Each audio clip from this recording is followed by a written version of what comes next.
Malone and Carrie George, and they are going to read us a piece. Thank you. Well, one of our projects has been to this idea of what comes next.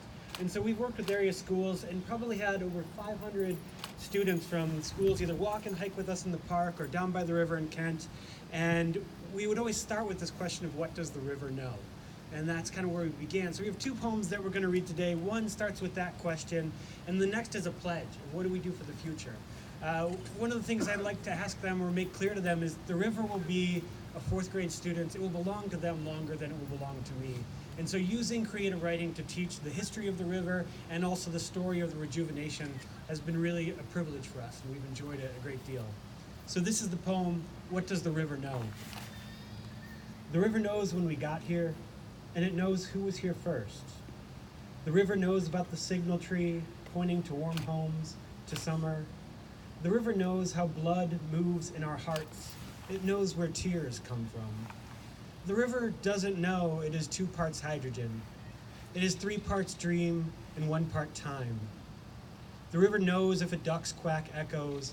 The river knows the smell of iris blossoms and the lick of cold silt.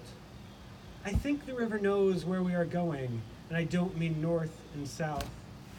The river knows how to reveal and how to frolic, and these are lessons for a poet.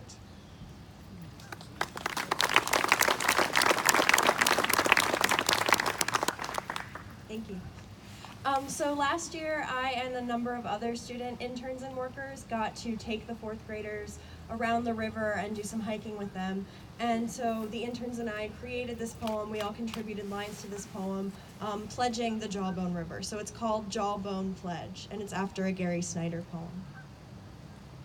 I pledge allegiance to the Cuyahoga, its crooked chin and cheek, to the heron who stands on the ragged bank, slender beak poking at the wet sky.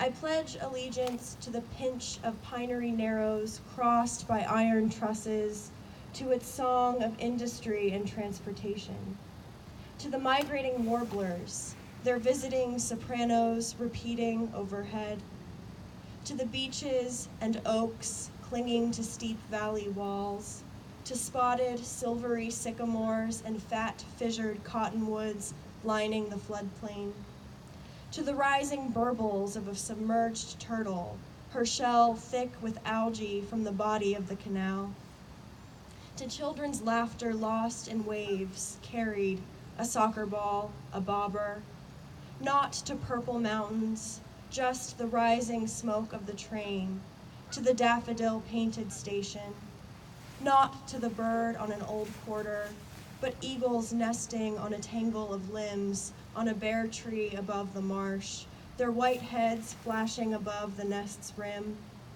I pledge allegiance to the river water, sometimes roaring, sometimes sauntering, once dammed and deprived, but now healing, patient and hopeful.